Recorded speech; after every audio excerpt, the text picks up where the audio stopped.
Hello everybody, how you guys doing?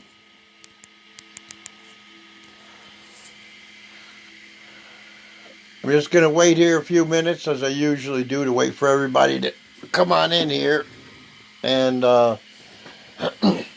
start talking about tonight. I was thinking about covering LaserGrbl and the 3018. I just put my laser back on my machine. Hey, how you doing, Rick? Just waiting for some more people, man.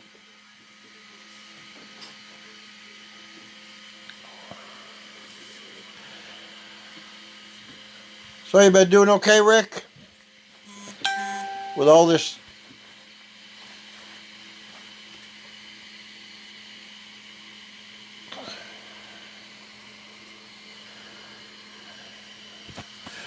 crazy stuff going on with the virus and all that, man. It ain't cool.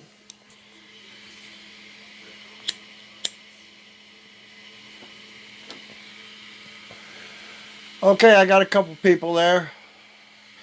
Let's just give everybody a couple more minutes to get logged in here and everything.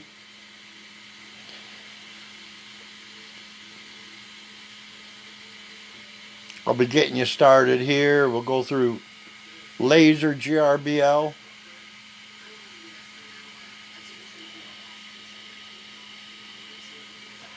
How you doing, Bo?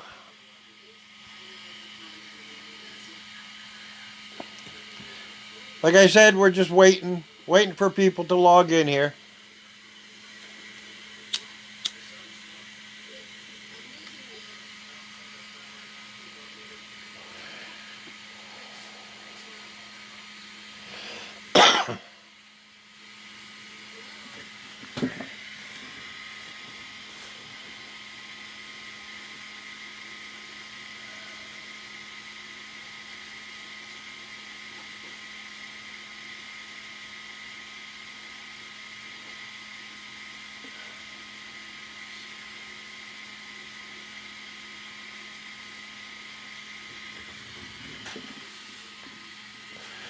How you doing, Bob?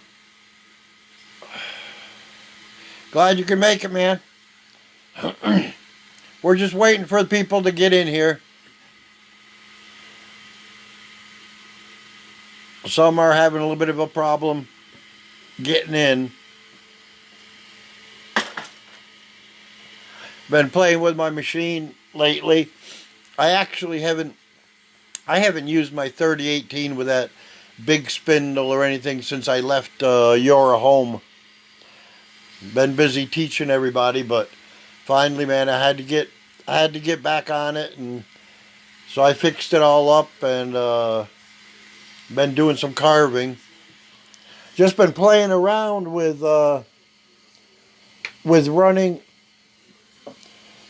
on the 3018. I've been just playing around with running 2 bits. You know, I teach people how to do it, and I've never done it myself on this machine. But Bo, I found out it is simple. Simple. This is just some coasters that I made. I still got to paint them. There's one, and here's another one that I did. It's only 1 millimeter deep, but I used my first roughing tool was a 6 millimeter. 6 millimeter, and I was running it at about 6,000 RPMs. And actually, what I was doing was I was trying to see how far I could push my machine.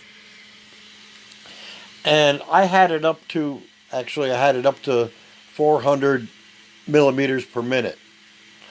But that's not how I would run my machine. My machine would not last long like that. But it cut it. But with that big motor, that big one, the big spindle motor that I have now,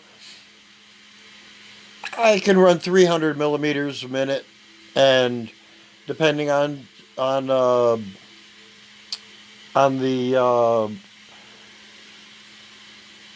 cutting tool that I'm using, you know, it all depends on the cutting tool as far as feed. And how you doing, Gretis? Glad you can make it, man. Well, listen, I'll just get started here. Let me turn you guys around. And what I've been doing right now is I just picked out a picture that I had downloaded from easel before. I mean from the internet. Now, if you guys were interested, hey Jens, står till. Bra tycker det var med. But anyways, that's one of the things I would show you guys also is how to find images online. Okay? You can find basically any image you want online. And it's just a matter of how you search it.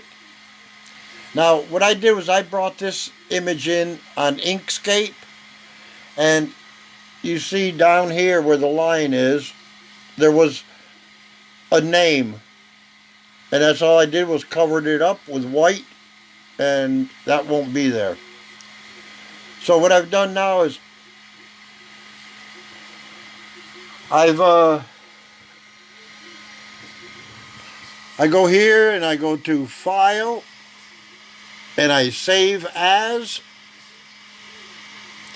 and here I have it as an Inkscape SVG file, and I'm putting it in my LaserGrbl files.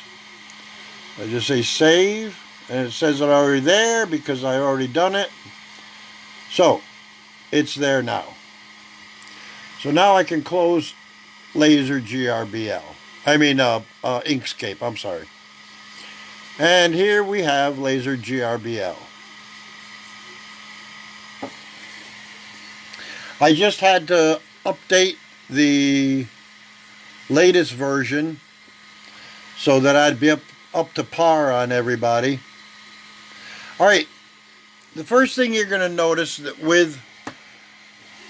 when you start it up, LaserGrbl is not connected. If you look up here, right there is that mark there that tells you that it's not connected. Now, as soon as I connect it, I'll actually hear a noise. I don't know if you'll be able to hear it, but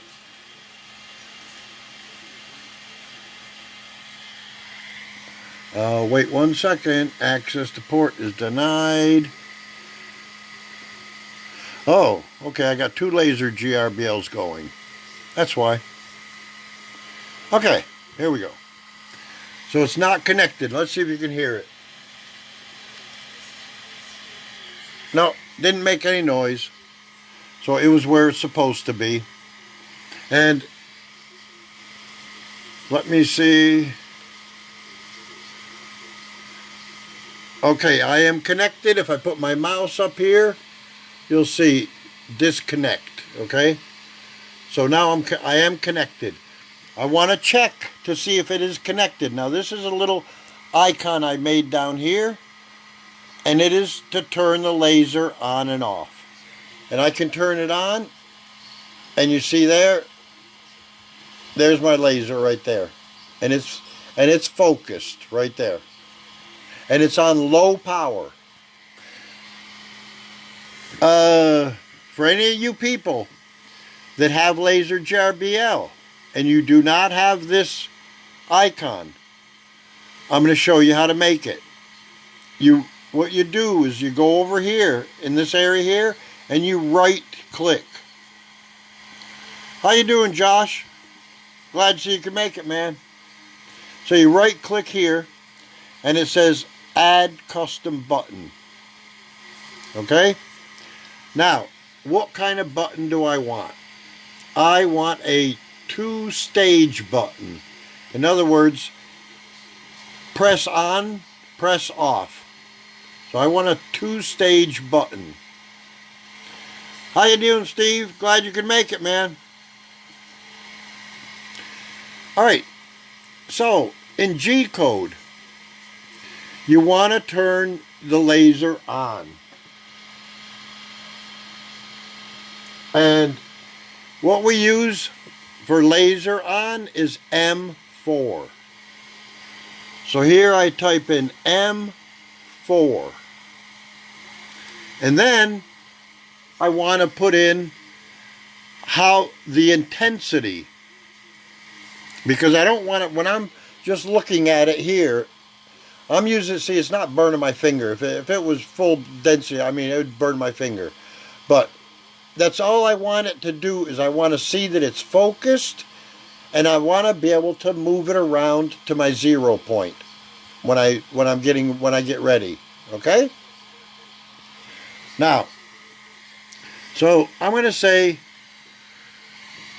M4 S. S means your power, or wait a minute.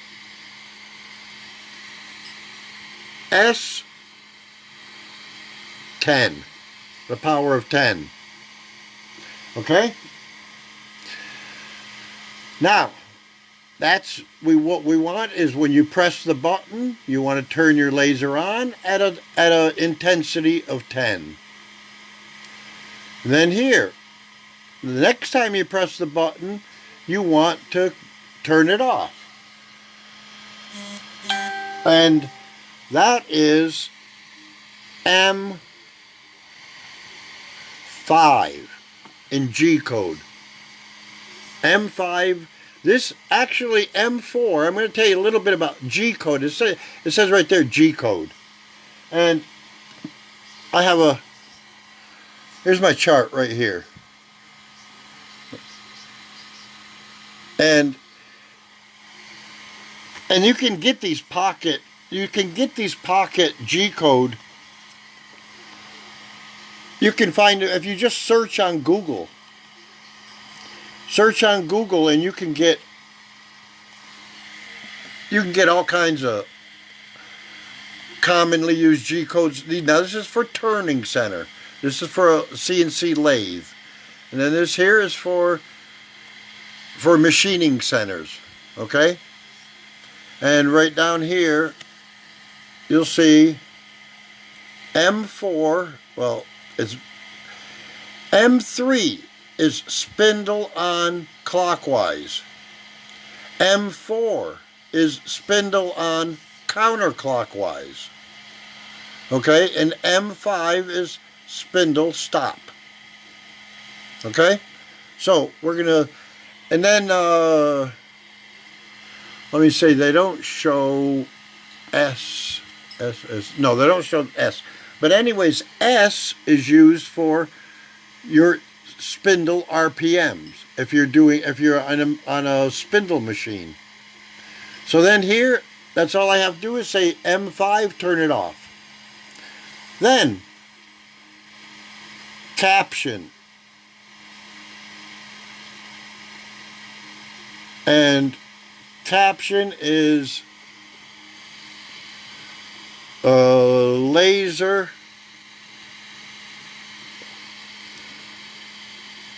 on, off. Now, whenever you put your mouse over certain places, and you'll see that captions come up, a tooltip. That's what they want right here, and that's what I'm going to show you. It's going to be turn laser on, turn laser off. Okay? Turn laser on, turn laser off. Wait. Oops. Laser off. Okay. Enabled always. Okay? I say create. Now you see here what they mean by caption. That's what's written down here, in here. Now watch when I put my mouse over it. Like if I put my mouse over this one, it says turn laser on and off. That's what I put in on that second line there.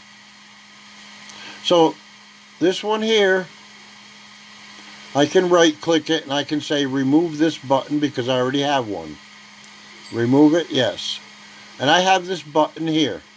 Turn laser on. Now watch, when I press that button on and off. Now I'm going to press it one time.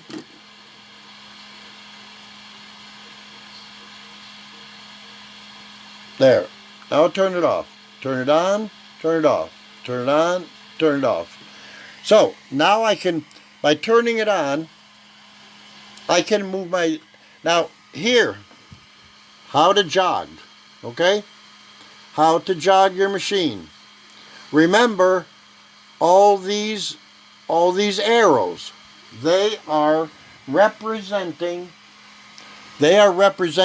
your laser unit, not your table.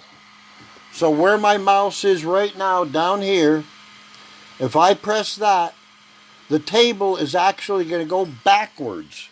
It's going to go backwards because I want my laser to come forward. So watch when I press that.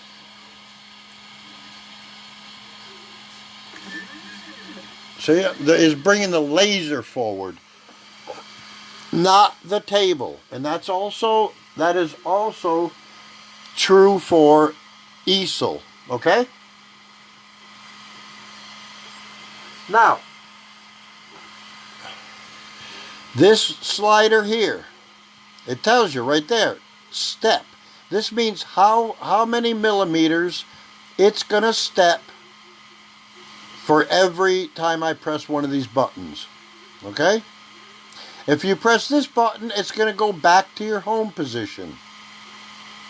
So, right now, I have a step of 10, and this one over here is how fast it moves. So I just have it full speed now. And what I'm going to do now is I'm just going to bring my laser to the point, and I'm going to bring this down a little bit, down to 2 millimeters every time I click. So you see, I'm bringing it to towards the edge. There, I'm right on the edge. And I want to bring it over,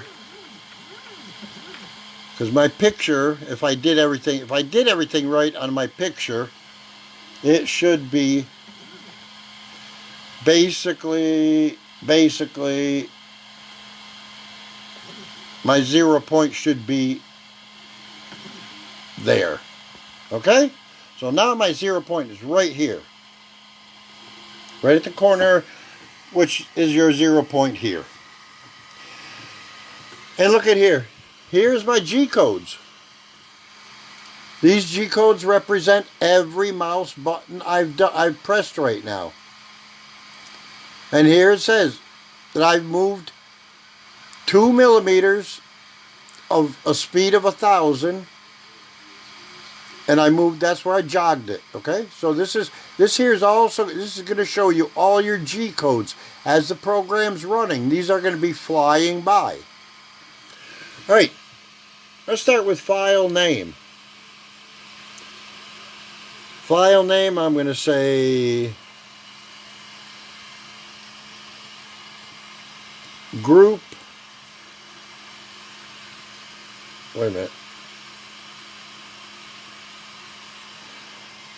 Oh, damn, I got to get a file. Wait a minute. Duh. And I don't even drink. Okay, open file. All right. And I go into my LaserGrbl files, which are right there. And I am going to look for the duck right there. Duck silhouette.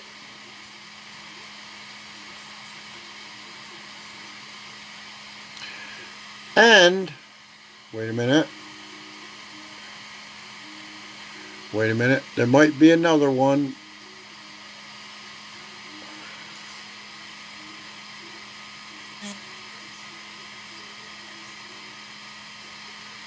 Just 1 second here.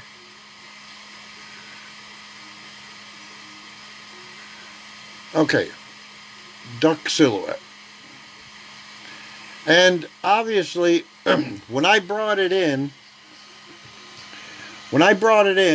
you see there, the name there? And I don't want that.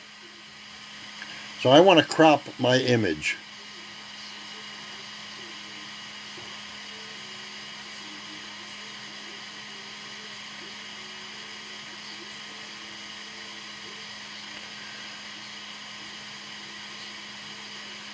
And I highlight that. Now I should be able to go in and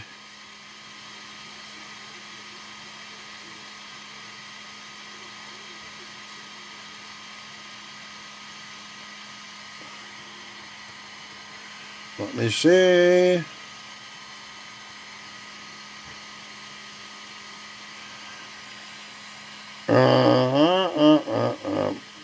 Here we go. I'm trying to...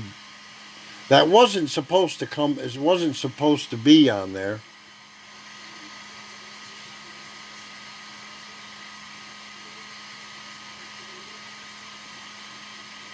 Revert back. Alright. I'm not going to mess with this right now. But what you want to do is you want to get the best picture possible. Now this is a really... Let me get another picture up here so I can really show you what I'm talking about. That one there wasn't very cool because it's just black and white. Okay, and here is a picture I'm going to bring up.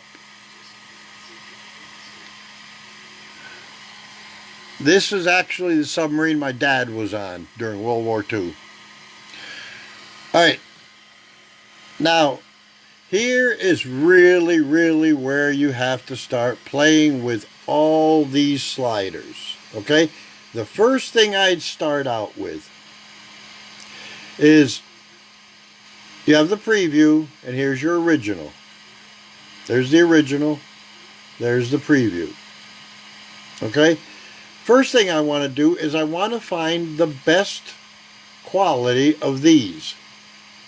Now it's on Smooth HQ, high quality, and I want sharp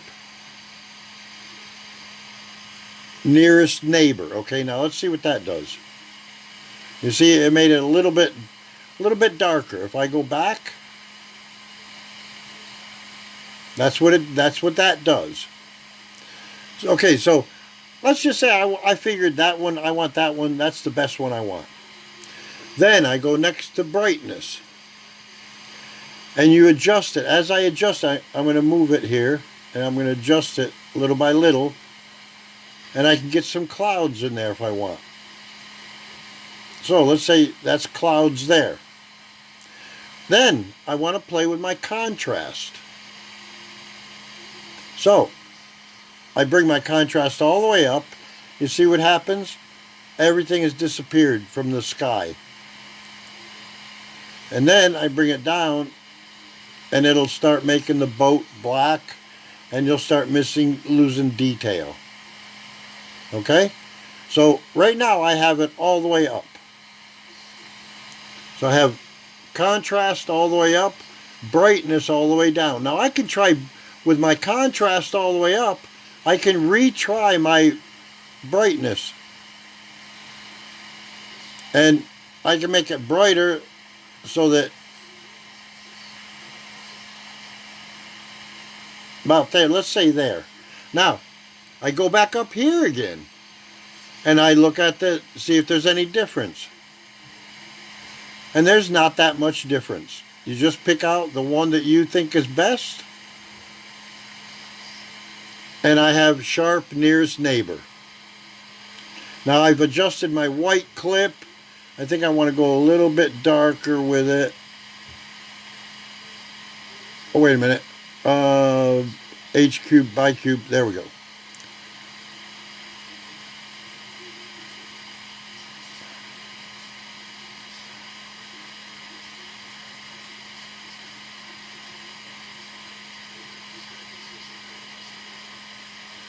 All right. Now one thing I'm going to show you that I really should have done first is conversion tool. You have three or four different conversion tools. All right, the top one is line-to-line tracing. This is a black and white picture. So now I have line-to-line tracing. And now I got to readjust here to get the best picture quality.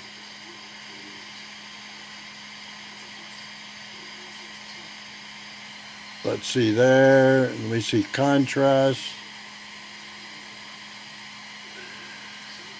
And white clip.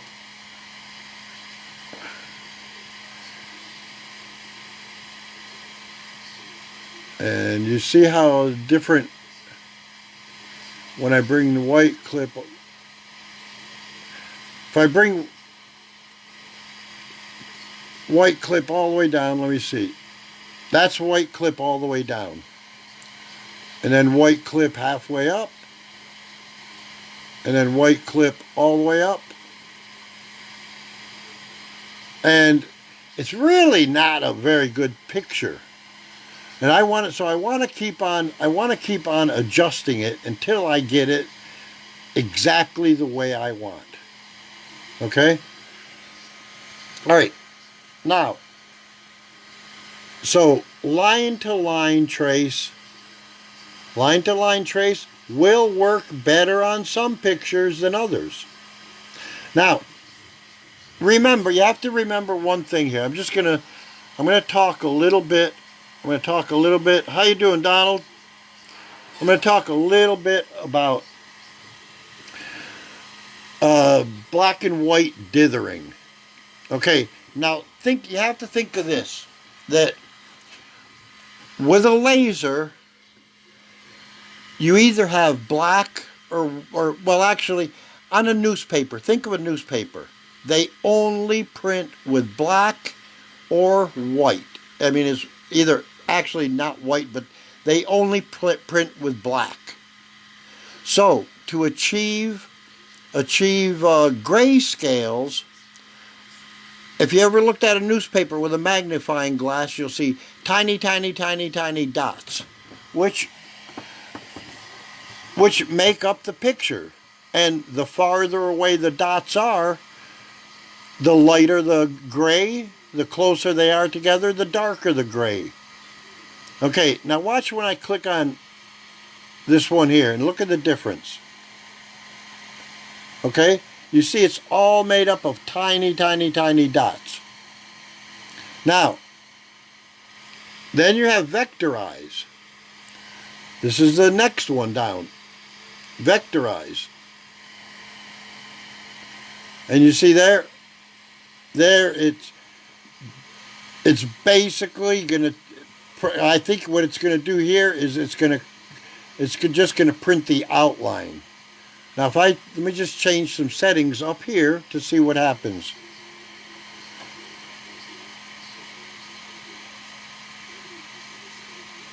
Yeah, you see, I mean, it really sucks. That's basically to get an outline of something, you would use vectorize. And if I printed this out now, it would only print where you see the red lines. Okay? So this is how you would get an outline of an image. Now the center line. Watch what happens there. There. Now that's what you're going to get. It's just going to draw out these lines. We don't want those. We want either dithering or, let me see, line to line trace.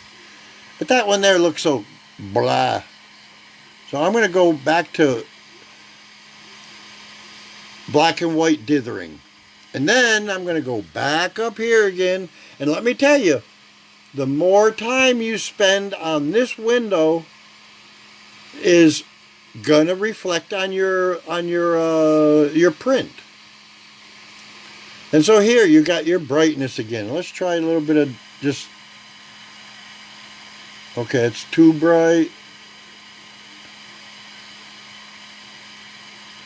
I like that one. That one's kind of cool. Then I say my contrast. Change my contrast a little bit. Get a little bit of high, because see, if I go down, I lose all my highlight. And go down actually a little bit. And then I can go back up on my brightness a little bit.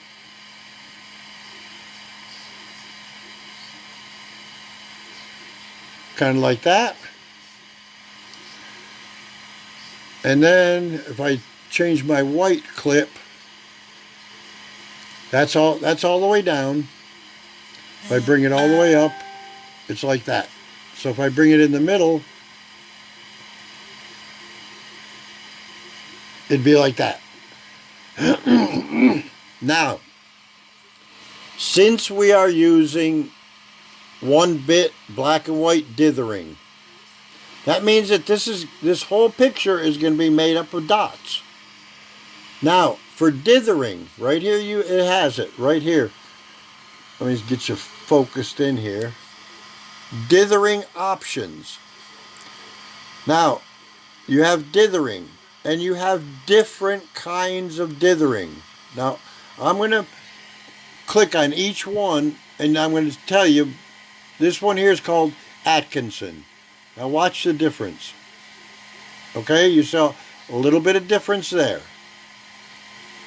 I don't know if I like it yet or not. The next one is Floyd Stenbarg. Usually it's the people that make them, that design them, that put their names on.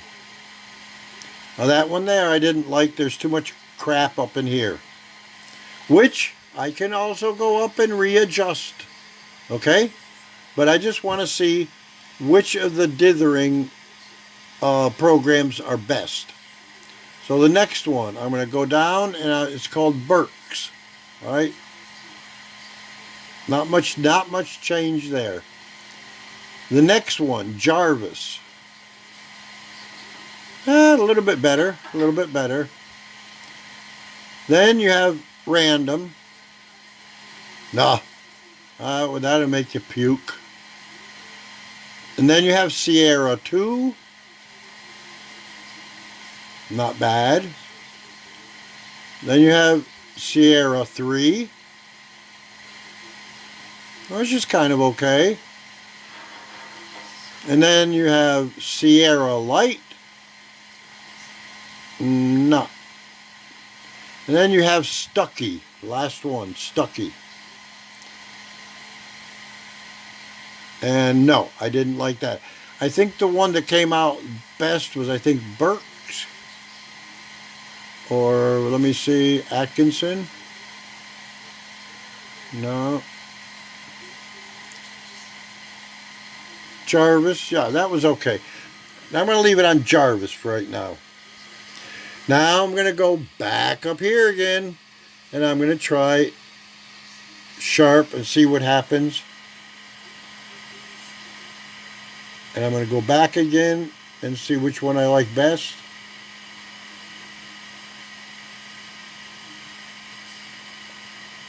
I think that one was a little bit sharper.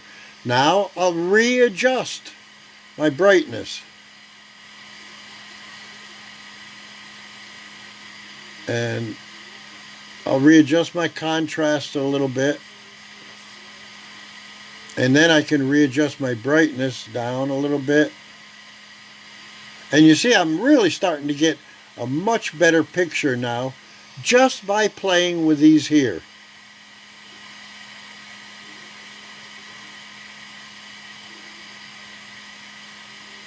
Okay, so now, and then my white clip, I'll try that. Okay, that took away the clouds. Now I got some clouds. I got fewer clouds. Fewer clouds. Okay, now that one there wasn't a bad picture. Now, let me tell you something. Direction. Direction is a very important thing, because what it means is, you see the grain on my wood is going this way? If you're going to be burning with the grain, it's going to look like crap.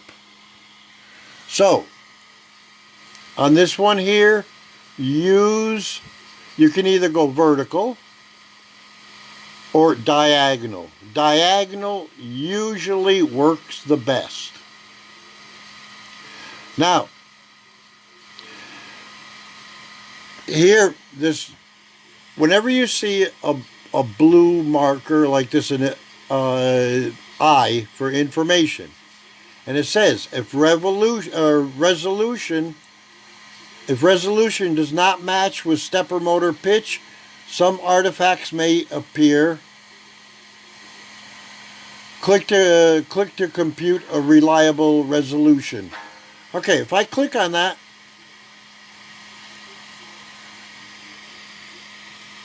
and actually said, oops, something went wrong. Anyways, we'll get rid of that. But this here is your quality. This is how many lines per millimeter. So if I say 10, that means every line will be 1/10 of a millimeter.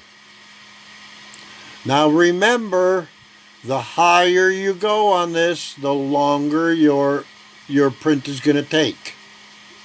Okay? So I've adjusted my picture as well as I want, and now I hit next.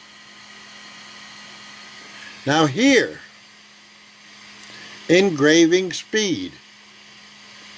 I have 2,000 millimeters per minute. Okay? Don't worry about it. It's going to be adjusted.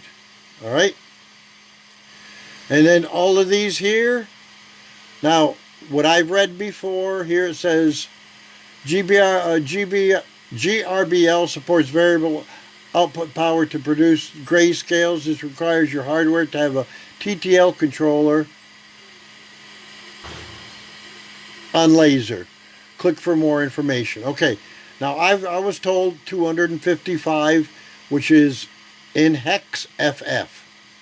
So that's the highest, that's what I was told to use on this.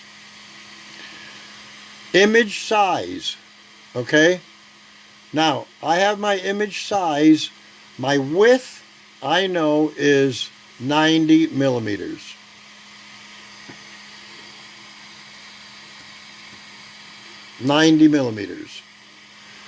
And then here it's automatically telling me that the height is going to be 54 because it's a rectangular picture. Okay? And offset, I don't want to offset from my 0 point. You can offset, and that means wherever your 0 point is, if you offset it in X 5 millimeters, then in X it will move over 5 millimeters. If you go -5, in other words, from here, if I put 5 in X there, my print would start 5 millimeters over from my 0 point. If I put -5 in there, it would move my print, it would start my print 5 millimeters to the left of it. And Y is the same. If I wanted to start my print 1 millimeter, 2 millimeters above my 0 point, then I'd put it in there. Okay? And then this here, auto size, this is your dots per inch. Now let's just see what happens with, okay. Now it changed my my size, so I got to put that back again to 90. Now let me see if I do this and I change this. See, I can't change it; it won't let me. So that's that's the size that picture was, but that's not what I want. So I want 90, and then I say create, and it's working there.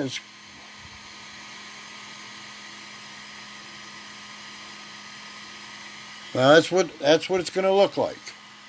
Now I can go up here. Now watch this. I can go to colors, and it says blue laser. It doesn't have anything to do with the laser. Red laser. watch. It's on blue, so it's showing red. Now watch. If I click on red laser, I'm going to get a blue picture. Okay? If I want to go...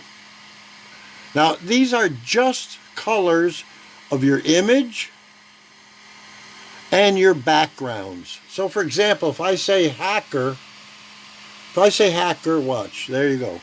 That's what hacker does. It gives me a black background, and it gives you green, which is a... No. I like the red. Red laser with a blue background. It just takes a little bit of time. Okay? Your baud rate. Your baud rate is normally 115, 200. Okay? Now, this here, perform multiple passes. For example, if you want to cut something out and you have a strong enough laser for it, and you have, like, let's just say a circle you want to cut out, you can tell it, how many passes you want. Okay? This one here is to run the program that we've just done. So now I've talked about the file name is right here, and I can actually change that to, let me see. Okay, it won't let me change. It won't let me change that. Okay, no problem. And it says here, estimated time 1 hour, 5 minutes. Okay, now I have my 0 point where I want it, right there. And what is this? This is your set. Watch when I put this on. Set 0 point. In other words, it's the same as G92. Now I've clicked my 0 point, and you see how it's not lit anymore. So if I click on home here, nothing's going to happen. Now watch this. If I move,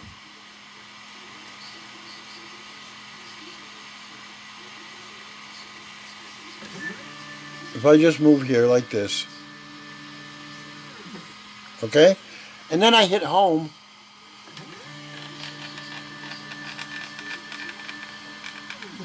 there we go. This one here tells you, this is what you use to GRBL reset. This is for your GRBL settings on your machine. Now remember, do not confuse GRBL settings with GRBL or LaserGrbl. LaserGrbl is this program right here, okay? And GRBL settings, they are instructions that are written to the board, to the EEPROM on the board. And they are what control, that's what controls your whole machine as far as your stepper motors, how many pulses they need to move a certain distance.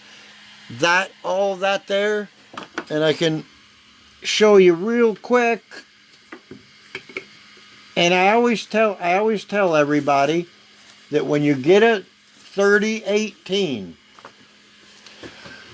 go online and go to Google and just type in GRBL settings, and you will get several sites. And what it is, I mean, it's a booklet. Oh, that's not that one. But, I mean, it's like 20 pages or so. And what it does, the first thing I did was, these are all your GRBL settings. Okay? Right here. And this is an older version, so $30 is your max RPM. And $31 is your minimum RPM for your spindle motor. $32. If that's a 0, it means that it's in spindle mode.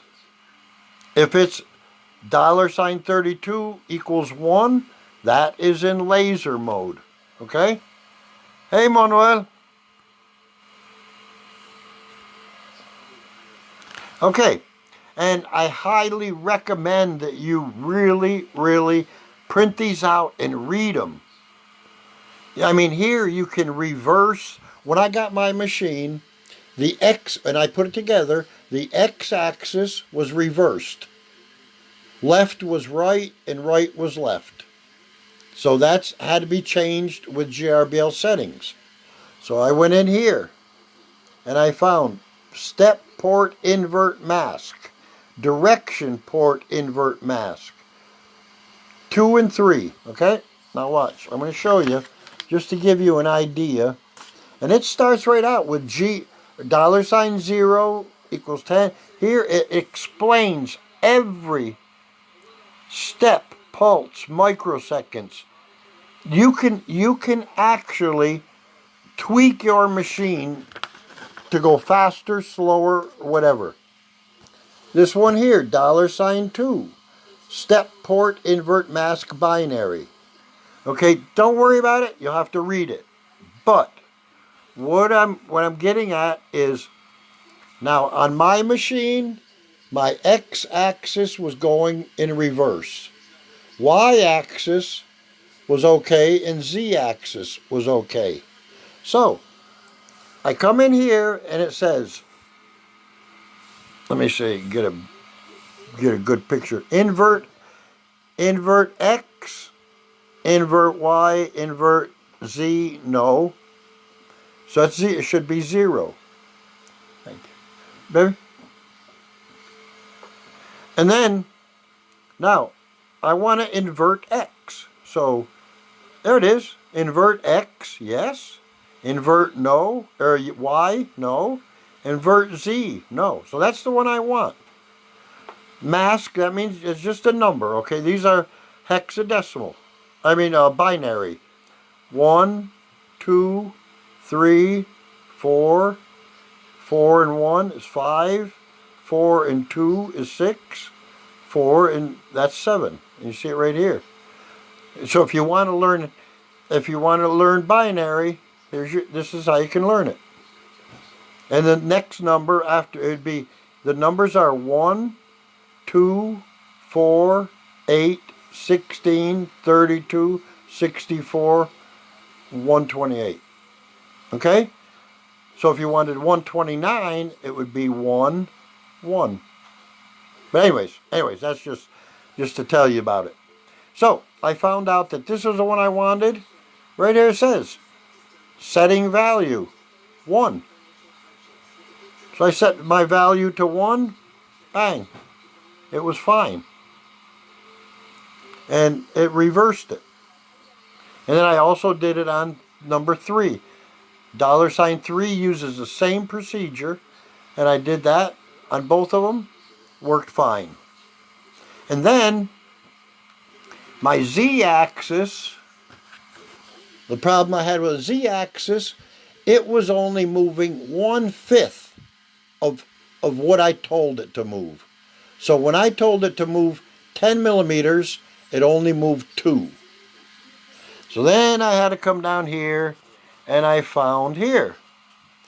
This is your $100, $. Now everything you have to remember in the computer, in CNC world, everything is X, Y, Z in that order, just like the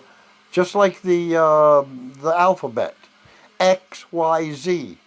They are never going to use YZX or YXZ, whatever. It's always XYZ.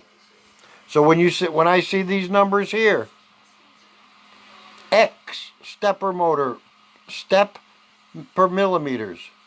Y, step per millimeters. Z, step per millimeters. Now on my machine, as soon as I printed this out, I went and looked on my screen, and I looked at each one, and I wrote down what my values were. If they didn't match, I wrote them up here, and I got notes and all that. Well, on my machine, $100 equaled 1600. 101 was 1600. 102.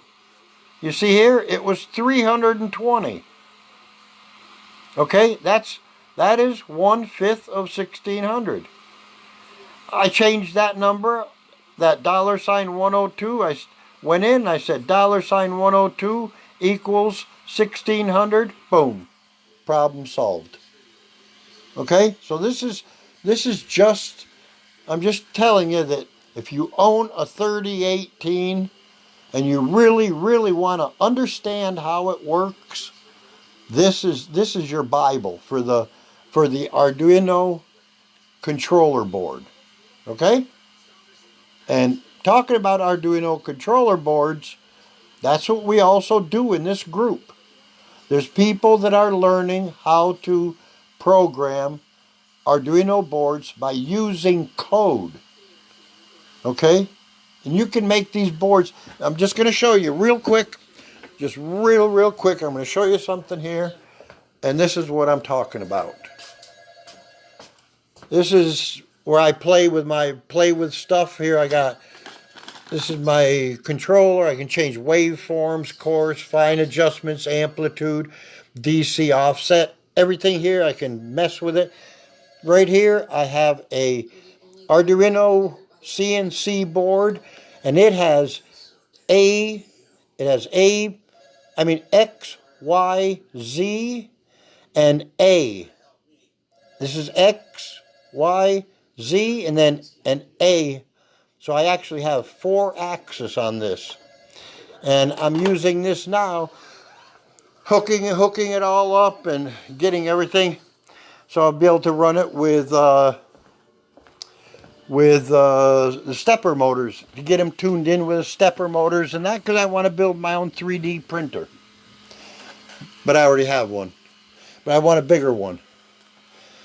Now, back to this here. You see, actually now we got the picture looking pretty darn good. We got waves, we got some clouds, we got the water, the engine coolant coming out. Okay, so now I'm going to show you guys something. Anybody that has done my course knows this. And a lot of people that have not done my course don't know about it. And they freak out when I show it to them. Oh my God, really? Well,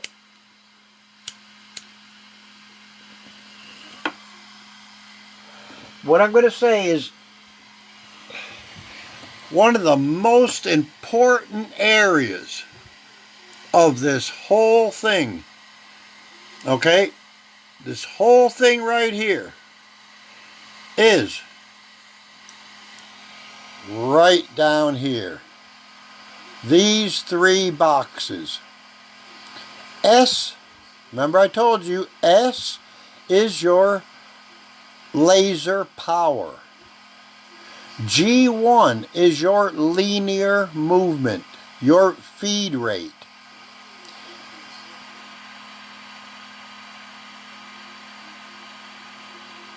Let me get rid of that. Okay.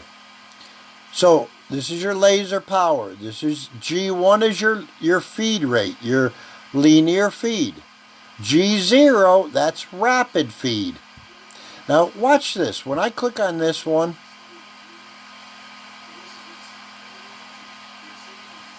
okay, I just clicked on it. Now here it says power is set at 1. If I go to 2, and there's 1/10. Okay? This is your power. Now I usually start it off about a quarter of the way up. Your linear feed, that's your feed rate. Now rapid, you always want it to rapid as fast as possible. Now, watch this. If I click on this one, it's the same frickin' thing. All three of these are exactly the same. If I change this on that one, and then I go back here, or the first one, so I don't know why they make three of these. I do not know why they make three of these, but this is how it's made. But you can do the same thing with either one of these windows. Just open, for example, open this one. That's it. Now I have my linear feed here. I'm going as fast as possible. And now I'm going to try to start my program. I'm going to start my program and I'm going to watch my burning. Okay? And if I find that it's not burning enough, I'll crank it up some more until I get the right picture I want. Now remember, down here it's not going to be that bright coming along here. Okay? So, let's see what happens now. We set our 0 point. We're at our 0 point. And we told it 90 millimeters. And there it is, 90 millimeters. And it said that it was 54 millimeters high. And there you go, 54. And it even says 90 right there.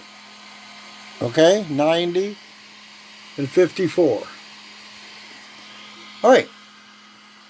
So let's try running the program.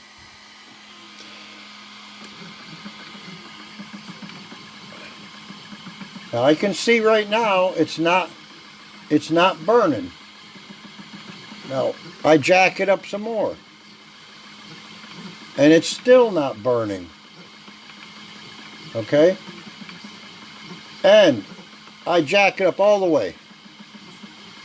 Now you can start seeing it burn. Now you see here I got my speed. Everything is at max right now.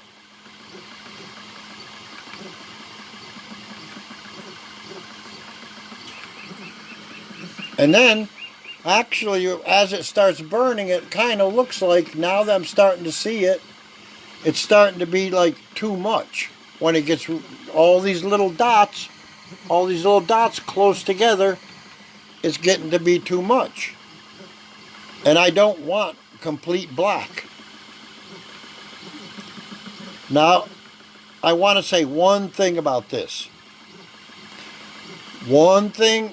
Now, this here is a piece of cedar wood. It's cedar paneling that I've planed down. Different materials will give you different effects. Okay? Some materials. How you doing, Lee? And how you doing, Fred? Glad you can make it, buddy. So, now I'm looking down here real close and I can see that my lines, they're not dark enough. So I'll bring it up 3/4 of the way.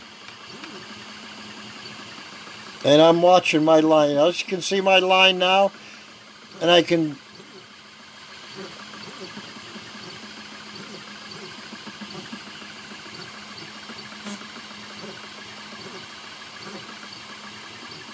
okay, so now it's printing, and actually I think it's still a little bit high. And I just sit here and I tweak this. That's all I'm doing, is changing my power setting. That's all. To get the exact cut that I want. Or the exact exposure that I want. I can tweak it down just a hair. I'll just move it just a hair.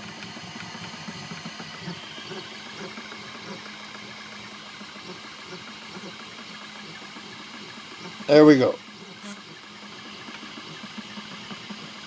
So now, this is This is all about running. Now look at here. Remember I told you? This is your G code. G code. Flying by. And I'm at S. It says S255.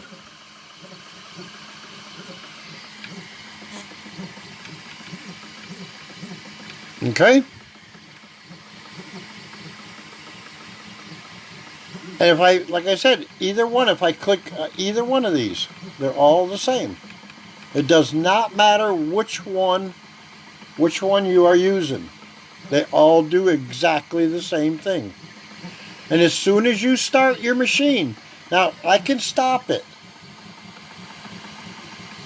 I can stop it and I can go back and and that's all I have to do is stop it, hit home position here. It'll go right back to my home position and I can start it, restart it with the right setting that I found. And I can just let it go now. Now you see down here that there's different intensities, okay? I mean, that's because of my adjustments.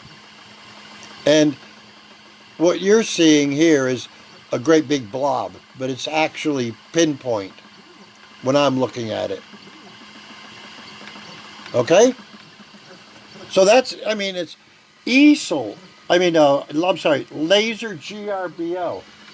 It's a hell of a program. But what you have to do is what I do is I always bring pictures into Inkscape first. And then I manipulate them. Now, I just ordered, this is a 5.5 watt laser. Okay? And this 5.5 watt laser is, it's in the middle of the road.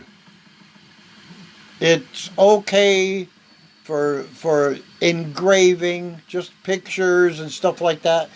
Don't try to cut anything out with it. I mean, with like anything else, with these machines, you get what you pay for, okay? Just for you new guys, you see here my my bracket is a lot bigger than yours is because I got that big spindle motor. And I have that potentiometer there where I can adjust it freehand while I'm carving. And that's all I do is take and my spindle motor is not connected to my board at all. It is totally separate, totally manual.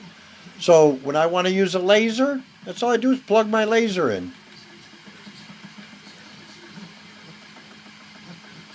So you see it's printing, and there were a couple places where it was lighter and you could actually see the laser getting lighter in certain areas.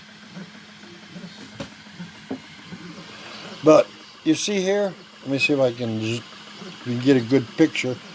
Now that there will come out nice, just as I'm doing it right there.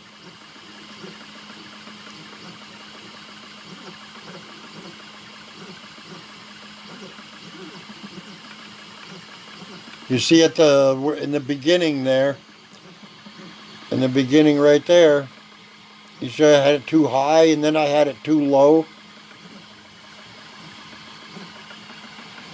So it's a trial and error to begin with. But as long as you have that window, as long as you have, oh Jesus, as long as you have that window open, you have all the possibilities in the world. If you have this up all the way and it's still not printing good, well then slow your feed rate down. Slow your feed rate down, okay? Now, I'm just going to explain these two here. This is exactly like an old style camera. This one here is light, and this one is time.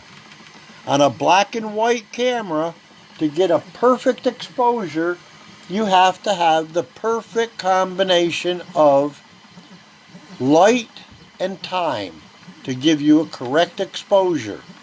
Okay? And this is no different. You have to have the right amount of light and the right amount of time, your feed rate. Okay? And to get the right exposure, I mean, you can follow where it's going now, and you see it's pretty darn light there. I mean, when it starts getting up to here, it's going to be getting real dark. Okay? And you see there on the wood, it's not really that dark. And what I can do now later on, what I can do is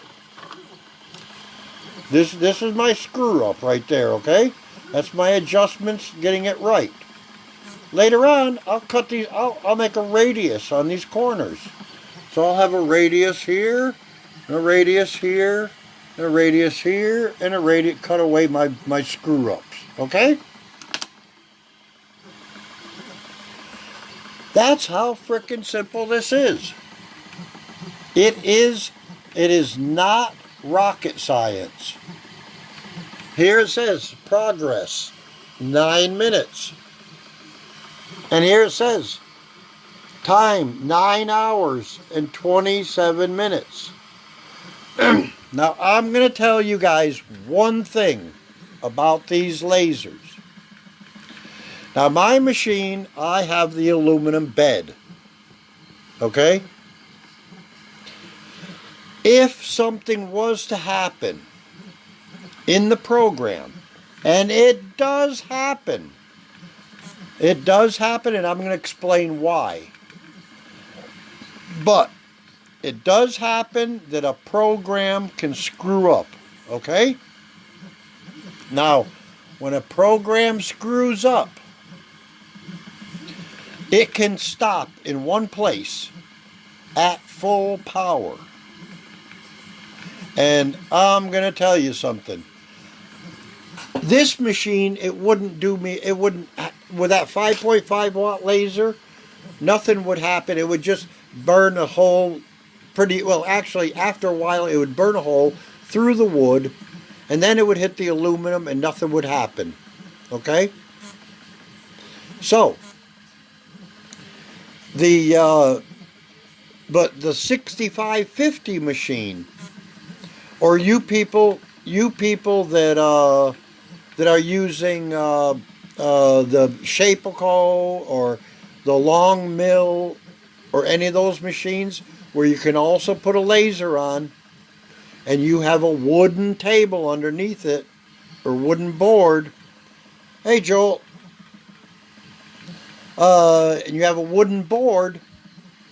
Now, I have seen, okay, and I'm not joking, I have seen a 6550 machine where they had it on a dining room table, because it's a big machine. They had it on a dining room table, and it was a 9-hour job or whatever. And they left it alone. Well, guess what? About halfway through, the program screwed up. It screwed up, and it stood in one place with full power. And if I'm not mistaken, it was a 15-watt laser. Okay? And what happened then was that it burned through their wood, then it burned through their table and set their table on fire. And I'm not shitting you people. I almost died when I saw the picture of it. The machine was on that on their dining room table that was burned, and the machine was just a pile of crap. It had completely ruined the machine. It was a basket case garbage case. Nothing more. It ruined their dining room table. Just thank God it did not burn their frickin' house down. Do not ever, ever leave a laser going by itself. Now I'm going to explain what causes that kind of stuff.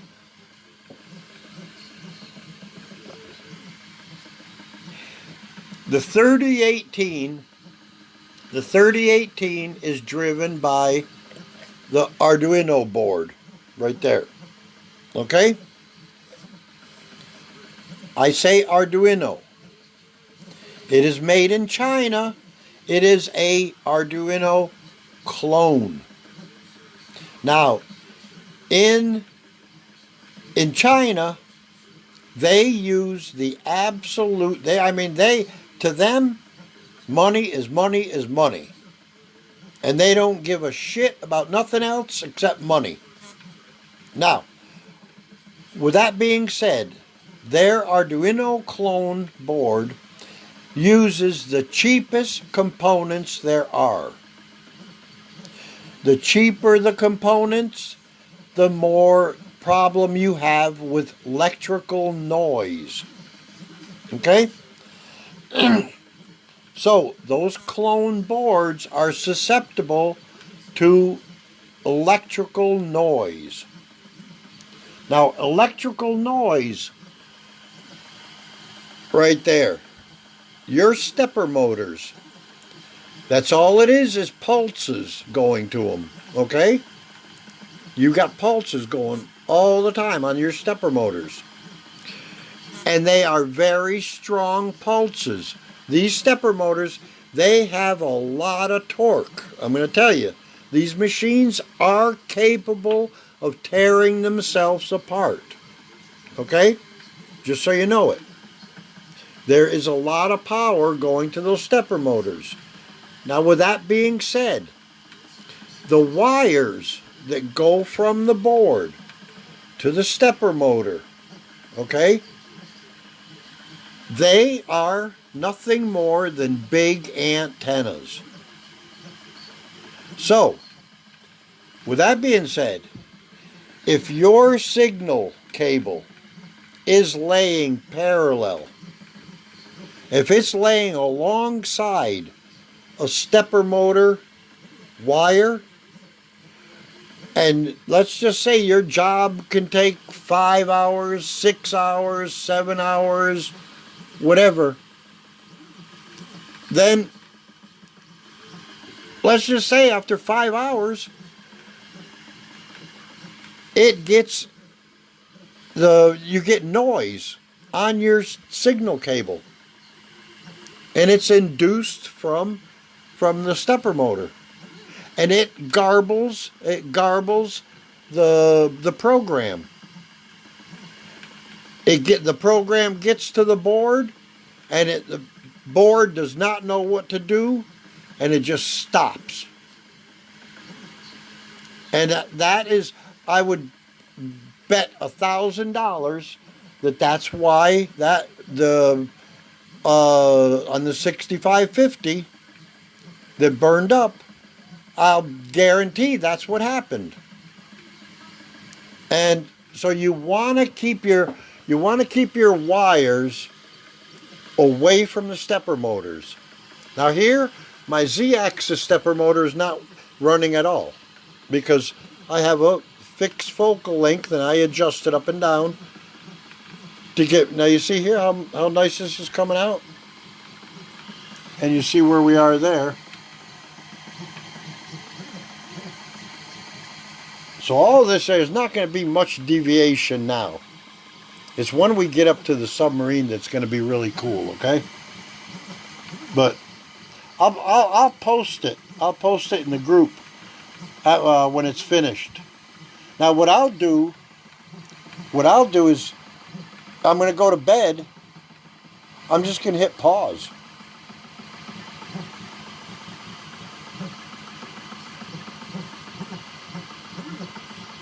Let me see. It might want to go to a certain place before it pauses.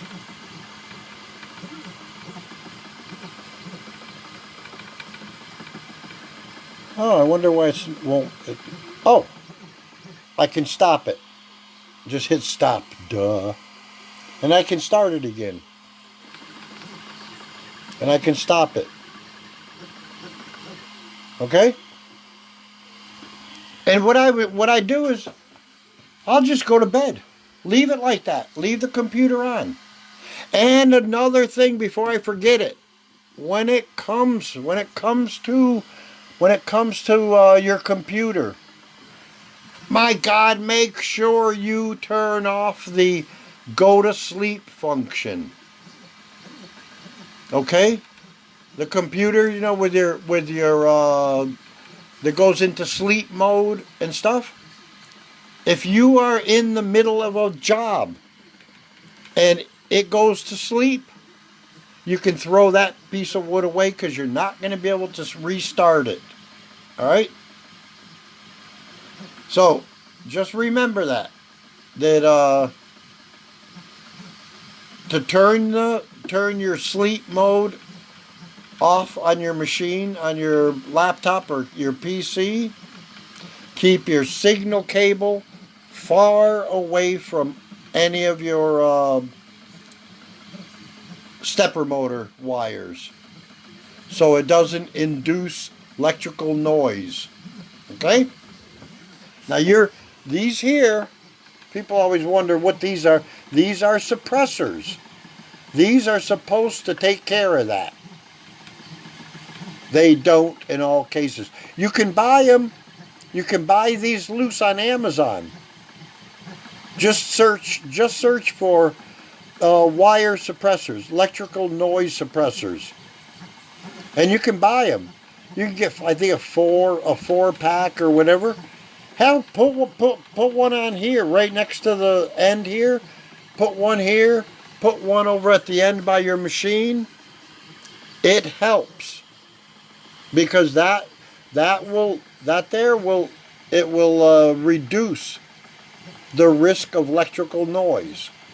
Now, I've gone so far with people that had problems. Their machine kept stopping, and their wires were far enough away and everything. And finally, just for the heck of it, I said to him, I says, look, do me a favor and take aluminum foil and wrap it around your whole wire and then plug it in. And guess what? They didn't have any problems after that because the aluminum foil was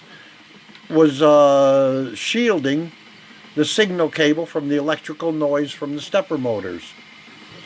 Now, when I was talking to a guy that just put a 3018 together. Now, don't worry about this wire here. That wire there is just my laser. But this here,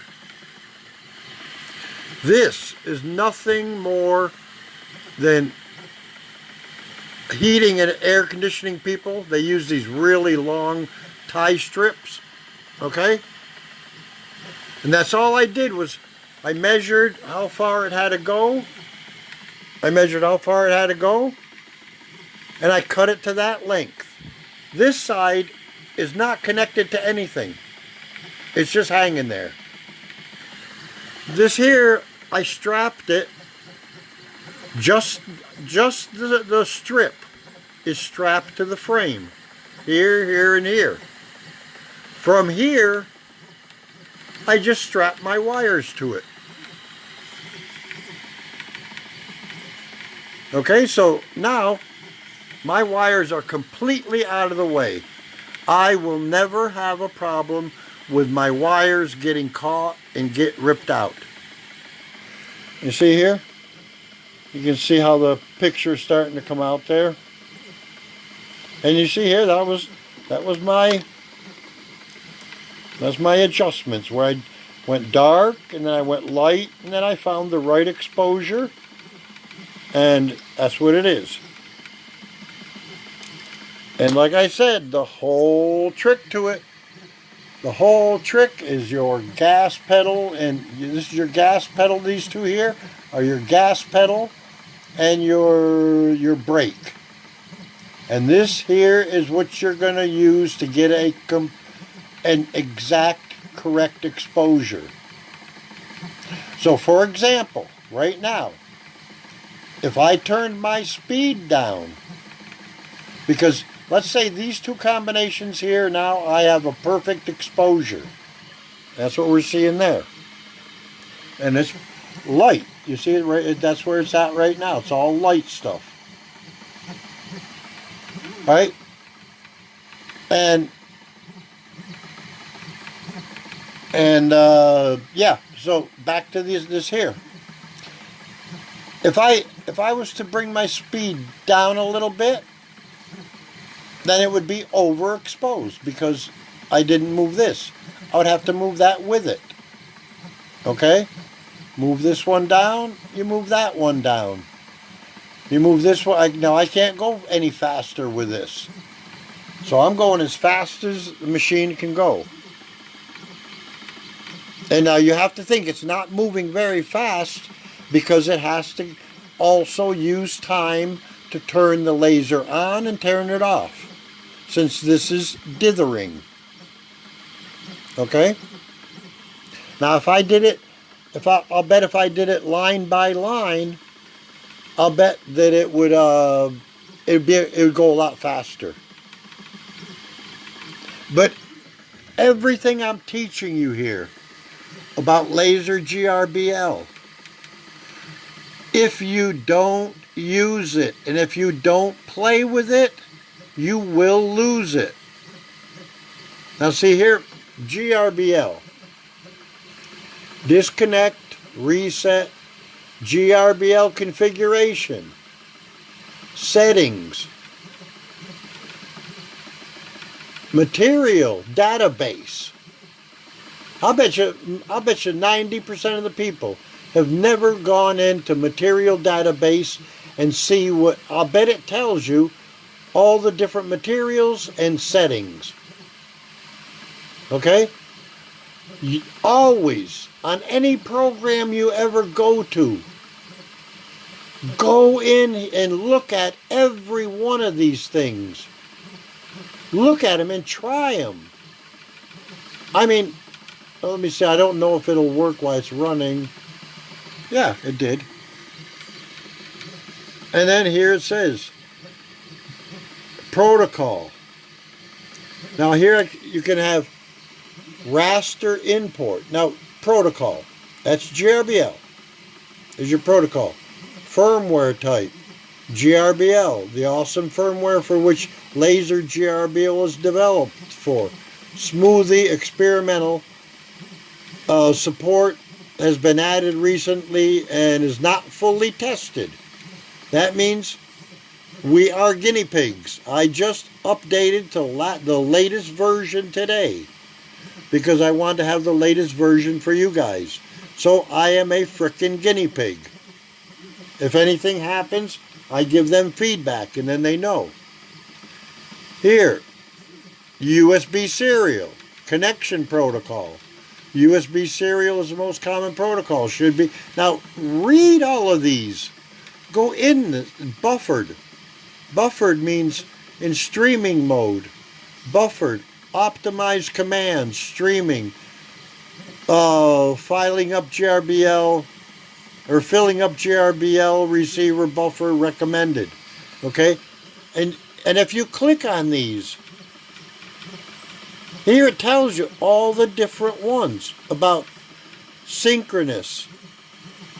Like right now it's on buffered. If I went on to synchronous, let's see here. Well, I don't want to change it while I'm printing now. But here it says synchronous. Wait for the execution of each command prior to send the very next command. In other words, you're not buffering. That is going to be slower. And then repeat on error. That could be a good one. Same as synchronous, but repeat commands if detected error. And this is experimental. Okay? Again, I'm the guinea pig. ultra fast. Threading mode, ultra fast, fast, quiet, slow. Okay, I have it on ultra fast. This setting affects the speed of sending thread and frequency of status report requests. Set slower values if you are experiencing issues. So if it doesn't work good in ultra fast, then you click it down here and you go to fast. Next one I want to try is insane. I'll try insane for the hell of it later on. Okay? These are things that are going to cut your time down. Here, issue detector. LaserGrbl can detect issues and warn the user, providing info about how to solve them. If disabled, all the issues are silently managed without warning. So these are the different.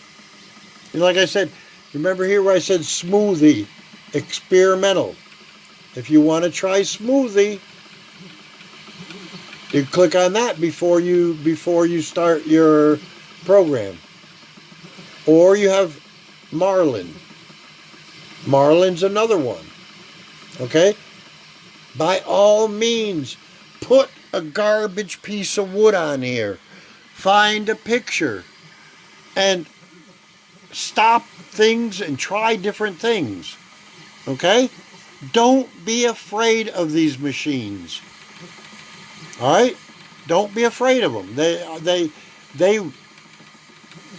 They're not scary, put it that way. You can't screw up. But let me say one thing. If you make any changes, make sure you write down everything before you make that change. So if it goes to crap, you know how to get it back again. You know what you took away, you put it back. Now this is just under protocol. Raster import. Support PMW. That has to be checked off for a PMW type laser. Okay? Unidirectional engraving. By default, LaserGrbl produces engraving lines in both travel directions of the laser head. Some tests have shown that this mode, which is faster, produces lower quality results. Okay? If the maximum marking quality is desired, activate this option. Okay? Try them. High resolution filling. The max resolution availability is 20 lines per millimeter. Twice as I have 10. These are 10 lines per millimeter. You can go up as high as 20 lines. You're going to double your time. Okay? Remember that. You double your lines, you double your time. And then here it says 20 lines is about 500 dots per inch. That is high enough for most users. If you need higher resolution, you can enable high resolution here. And remove this limit so you can bring it up higher. Be careful. LaserGrbl may need more resources. Now remember, as this shit's running, and you have this G code going through here, I mean, it's reading every command. And it does take resources. If you do have a crummy computer, in some cases I have seen that a crummy computer, people that have never cleaned their computers, people that have 150 windows open in their browser, the program will shut down on you. Okay? And I'm not joking. Make sure you do your homework with your computer. Make sure it is clean, fast. Never have any more windows you need open than what you actually need. on your browser. I mean, really, you know, I'm not joking about this. I'm saying it because I've helped people during courses, and I said, okay, well, open up your browser. My God, they had like 150 windows open. Do you know how that will slow your machine down to a crawl? Another thing I'm going to tell you. Never, never, never, never have two CNC programs going on your computer. 90% of the time it will not work, and it will screw up something. Now this program here, this is basically a CAM program, computer aided machining. This program is not for drawing. You can't draw any objects, so this is not a CAD program. Easel is a CAD CAM, and it's CAD on this side, computer aided drawing, and on that side where you see the preview, that is your computer aided machining. So it's CAD CAM. This is just a CAM program. This just sets up the program from the picture you bring in, and it will create the G code to do this. And it's what we call AFM. Now, all you Americans are very, very, very good with acronyms. So, this is AFM. Okay?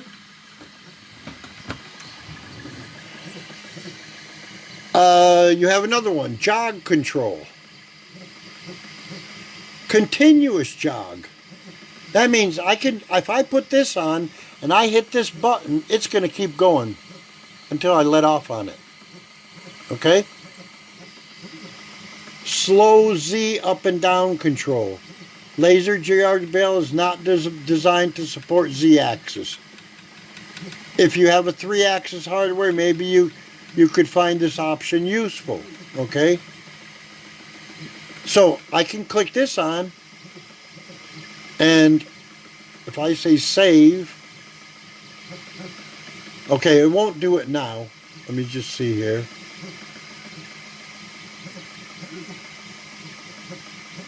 Where was I? Jog controls.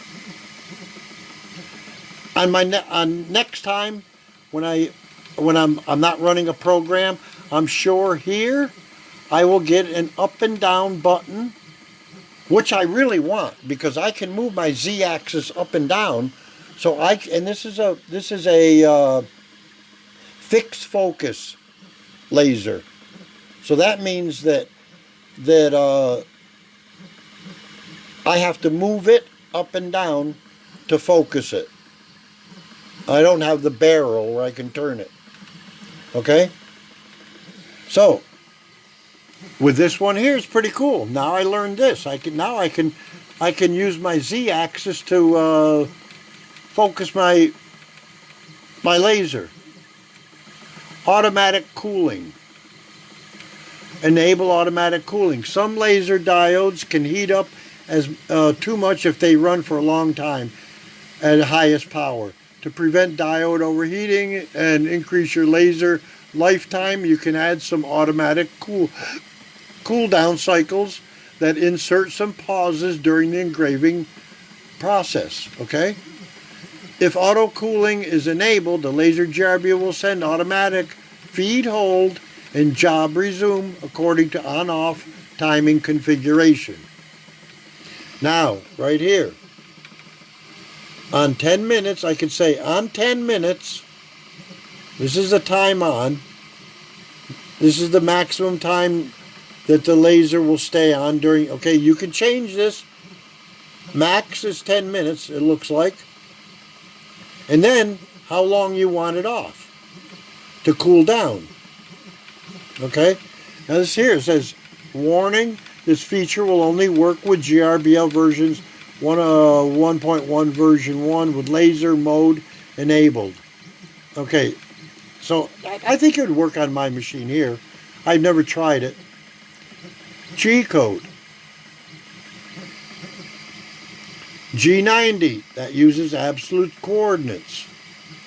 Multi-passes. G91 uses relative coordinates. And G0, Z minus 1, syncs the Z-axis 1 millimeter. Okay, this is why and it says, while performing multiple passes, LaserGrbl will push the G-code in the between of each pass. Can be used to move Z down to perform deeper cuts. Okay, that's cool. That there I like, because if I'm cutting down through my wood, when I get down to here, it's not going to be in focus anymore. So by using this, I can tell it to sync my Z-axis by 1 millimeter as it goes around. Let's say it's cutting out a circle, okay, and it's cutting through the wood. Then it'll drop down 1 millimeter, and it'll stay in focus for the next cuts. Very cool. That's for multiple passes. And then your footer. This is G0, X0. Okay, don't worry about those. That's all that will do, is high speed it back to your 0 point. Okay? Sound settings. Success sound. Okay? And let me see. I'm just wondering if it will.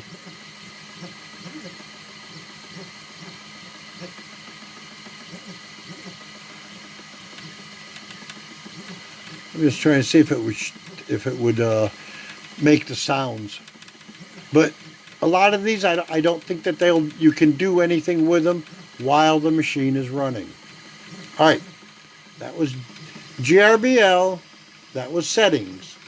GRBL configuration. That's something else here. Here you go. Here is all your GRBL settings. Okay, remember what I said about $32?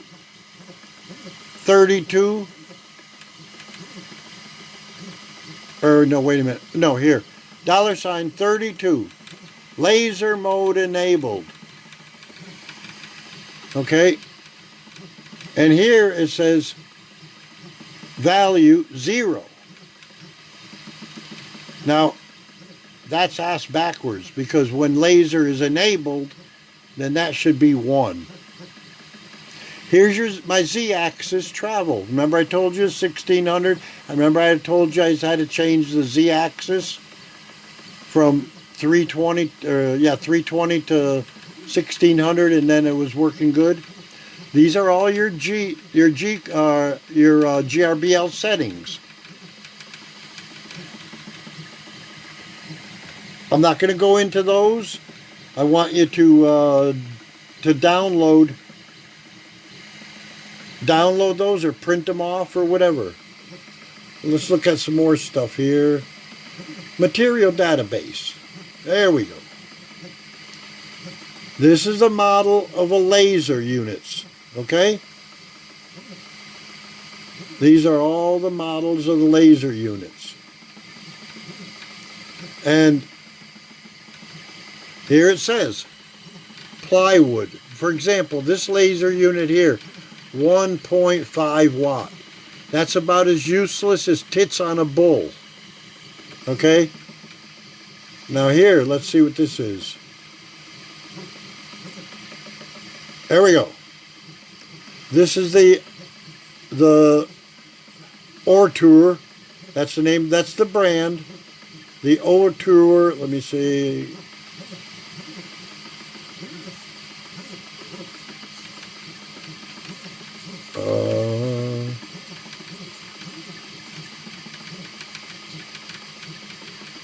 This is a 4.5 watt. Let's go down and let's just try to find, that's a 4.5 watt. That's a 4.5 watt. Let me see here. And this one here is 5.5 watt. This is as high as it goes. It does not show 15 watt. Okay? Now it says here, with a 5.5 watt, with mine, I should be able to engrave.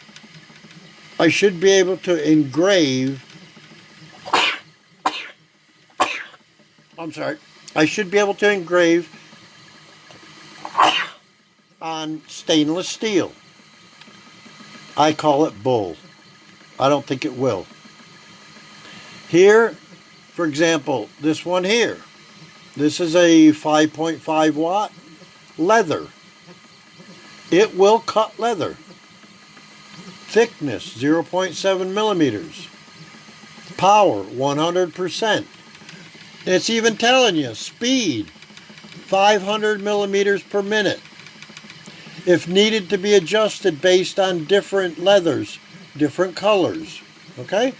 So here is a guide, but sadly enough, it only goes up to 5.5.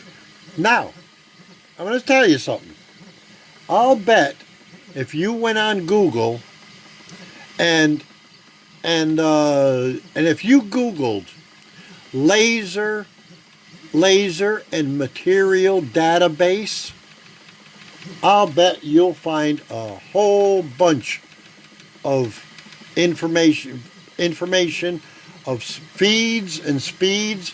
And like I said, here it is, power, speed. If you want to cut plywood with a 5.5 watt,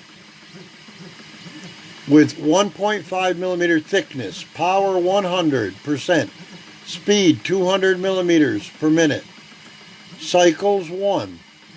Okay, now this one here, it means how many passes.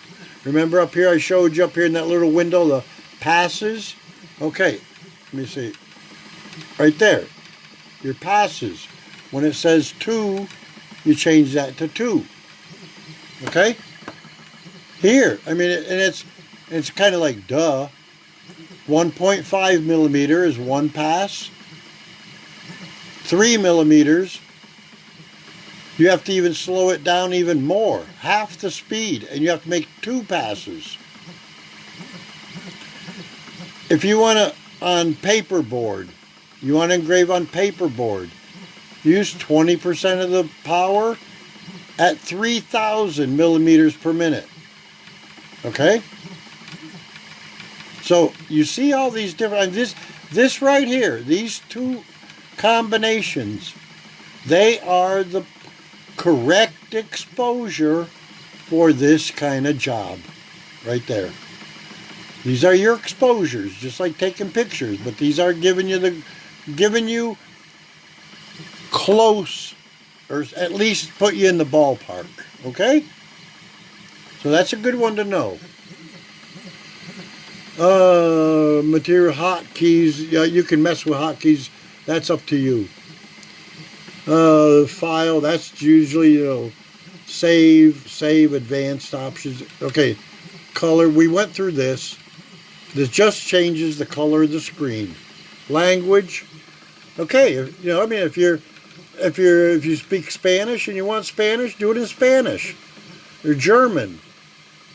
I see they don't have Norwegian here, so. Tools. Here, install CH30 driver. Okay. And here it's not lit up. It says flash GRBL firmware. That would probably be lit if it was the program wasn't going. Remember we were talking about the buffer when we were talking about GRBL settings. Buffered, okay? That's what I'm on now. And we had the other synchronous and repeat on error. But I got it on buffered. And remember what it said up here about buffered? Buffered optimize command streaming, filling up the GRBL receive buffer recommended. Here's my buffer right here. You can see how it's filling it up and it's using as the program is, it's filling it up here and then it's using it to send it. You can see right here, that means the green means that the command was read and performed, and it performed okay. If something happened, you would get a red X and it would stop. Okay? And if you do get a red X and it stops in a certain place, by all means, if you are going to ask me what that red X means, I am going to want the two commands above it, and then I want to know what the red X command is, because that will give me a really good idea. Because I can sit and read G code, just like you read a book. I can look here and I can tell what my machine is doing. I can almost visualize how it's moving. Okay? So if it ever stops on you, remember to write up that code that it stopped on, and it will come up with a red exclamation mark, or X, I mean. You see here, it's the button we pressed here to start the program. It's red because it's running. Here, to disconnect your computer from the machine, you can't do it because it's running. Okay? So there's a lot of things. Oh, wait a minute. Tools. That was that. Now, I'm going to tell you something, and everybody knows, so the people that know me, they know what's coming. Help. This was a question mark, but it's help. That help here, it will not help you if your wife is irritating you. It will not help you to park your car. This is where you get your answers, your questions answered. Okay? Now here I have an auto update, enable auto update, and I really don't want that. Uncheck that. You don't want auto update. You want to have control of the update. All right. You see here where we are now, and that black line like right there. Let me show you. That's that black line right there. Now I probably could have gone up a little bit more on my intensity, but the heck with it. I'll let this run. I'll let this run, and I'll see what happens. Now, and then what I can also do is, just for the heck of it, I'll run this one, which is in dithering. Remember, we did the dithering, the dots. This is all dots. So I'll run this one here in dithering, and then tonight or something, or tomorrow or something like that, I'll run one in the line-to-line trace, okay? And you'll be able to see the difference. I'll take pictures and I'll post them in the group. All right? Here it's showing you, there's your X and Y positions. Okay? Now, this top one, don't worry about it. That is your machine position. If you have limit switches. Do not worry about that top one. Your bottom one is where it's at. Like right now, X is 23 millimeters, 20 millimeters from 0 point. Those 20 millimeters. And it's getting less and less and less. Now it's 7. Now it'll be right down to 0, right about now. There we go. Now it's going the other way. So that's your X. And then your Y is up and down this way, you know. So there's really not much more. And if this lock is locked, then your program won't run. If nothing works, look down here. Remember, this is where you set your 0 point. You turn on your laser with that. You bring your laser to exactly the 0 point you want, and you hit this. As soon as you hit it, that red cross disappears. That red cross is telling you that you are not in your, that 0 point is set. Okay? That your home position is set. If that red cross is there, you have not set your home position. Okay? And it won't work. But remember these three. Either one. You can click up any one of them, and it's exactly the same. Okay? And here it says status. It's running. I can stop it if I want. Boom. And I can keep going. Okay? Is there anything I have not touched on? Progress. It's run 55 minutes. And it's going to take longer here because it's got it dark. It's darker. Like here, it's going to be, it's going to go slow. It's going to be filling up the whole thing with dots. That's where it's going to go slow, is on the hull, here, and here. Okay? But really, there's not much more to LaserGrbl. Remember, the F, that's your feed rate. How fast you want it to move whenever you push one of these buttons. And I always tell people, never push a button. This one here, your feed rate, you can leave it all the way up. Then, here it shows the Z-axis. Yeah, it did come up. So now I could actually move my Z-axis to adjust my my focus. But now here, this is a step. And I can't move it now because, and this is how many millimeters it's going to move every time I press one of these. Right now I have it on 50. That's way too high. But I was just showing a point there. So I usually have it at 10. Okay? Now, never push any of these buttons until you look at how far it's going to go.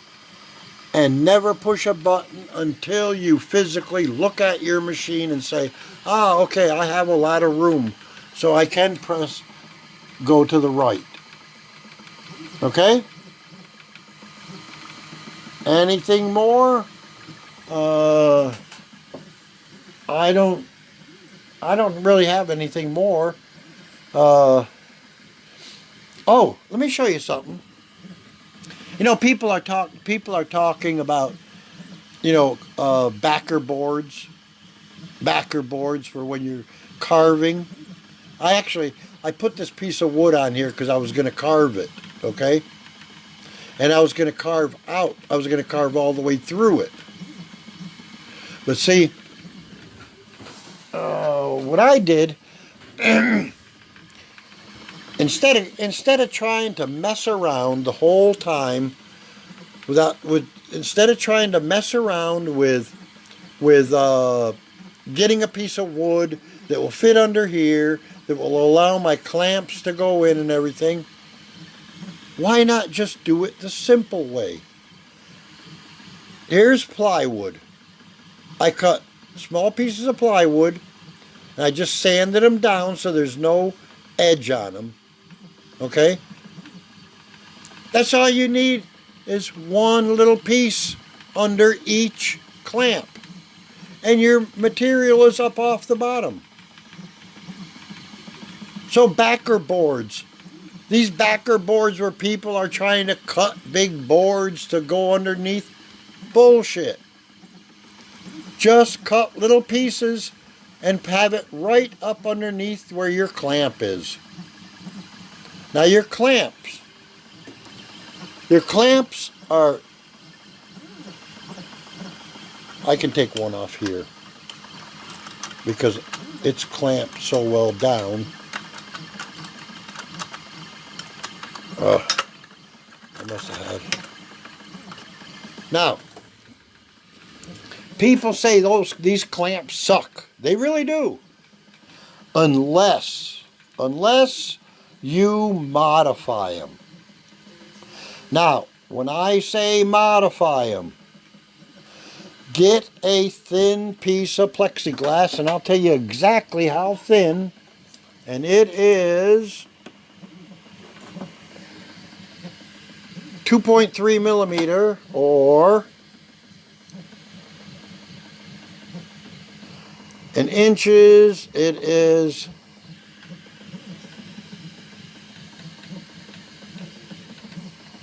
3/32. Okay? 3/32, which is 2.36 millimeter plexiglass or acrylic. Now what I did, these are M6 screws. And I believe when you're going to tap a M6 hole with threads, that you use about a 5.5 millimeter drill. So you cut plexiglass, and I'll tell you how wide, because it has to go in the slot here. It has to be able to fit in the slot. And the size that I have found that's the best is 21 millimeters. 21 millimeters wide, okay? 21 millimeters wide. Length is, I can tell you what the length is basically the length is roughly say 30 millimeters. 30 millimeter length, and it's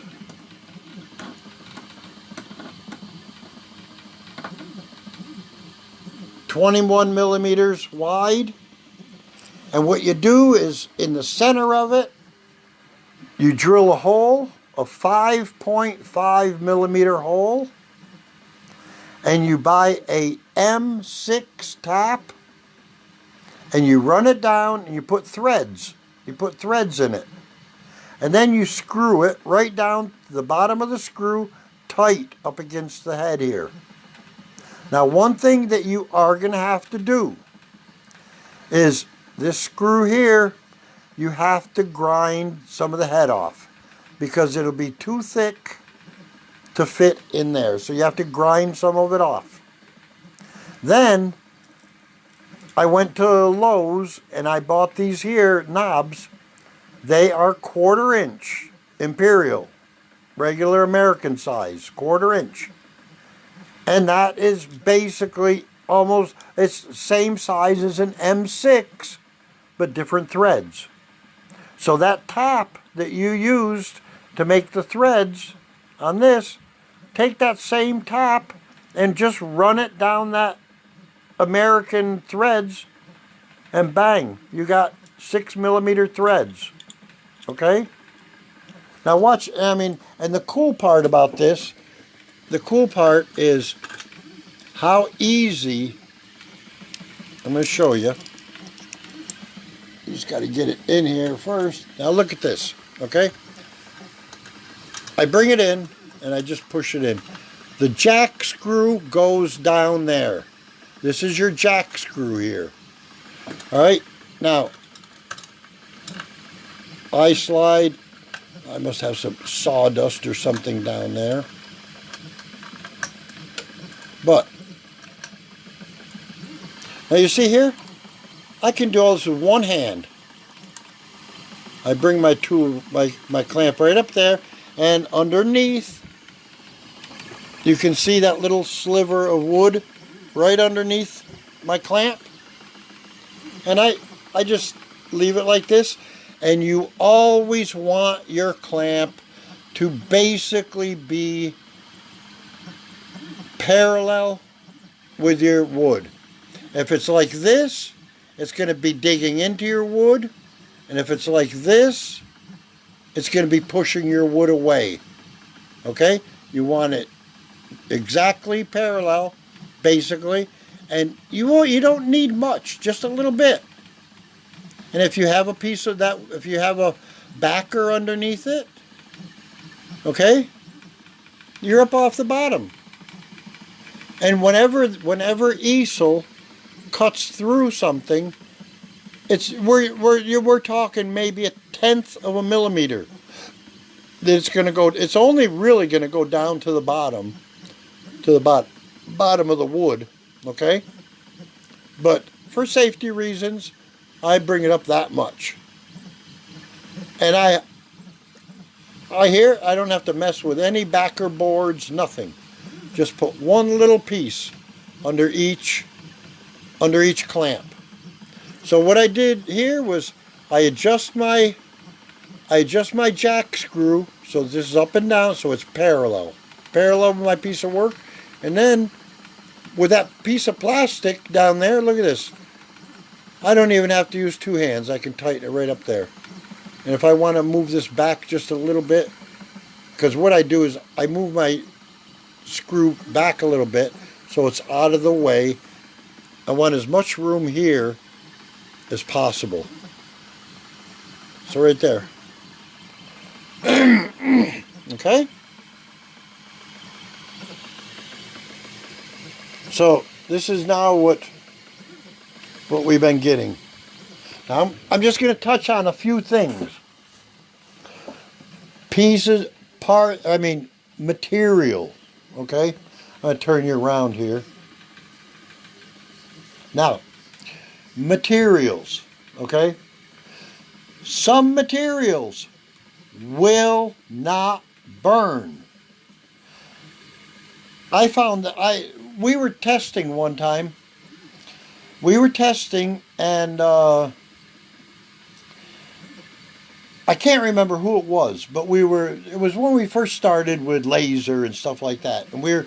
And somebody got a hold of me and said, "Hey Paul, I'm trying to cut out some balsa wood." And I thought, damn, that ought to be like cutting paper. I mean, that should burn right through it. Guess what? Didn't even make a mark on it. It did not burn it at all. Not at all. Not at all. Now, some pieces of wood, let me see if I have some examples here. Now this is where I was just playing with feeds and speeds and doing it manually, just manually. And you see there where it was a little bit too much, but that was just playing around. I'll show you something that I made for Buffy, and here this is all lasered, and this is line to line. That's not dithering. And I think this one here took me like 3 hours. So there's a lot of stuff that burns well, and some stuff does not burn worth a crap. Uh, Now this is really this is trying out cedar. Now what I could do is once it goes through and it prints out the whole thing. I mean, I could go right back over it, print it out again, and leave the same intensity on it, and it'll just be darker without doing anything. Okay, but dithering will take longer time. It'll take longer time, and but it gives you a better picture. I mean, if it comes out like that, there, I'll be happy. Okay. What else could I touch on? Don't know really. Kind of first time I've run out of words. Boy, that's a good one. Oh, remember I told you how all that there works on AFM? I bet you don't know what AFM means. There you have CAD, CAM, CNC. Does anybody know what CNC is? It's computer numeric control. CNC.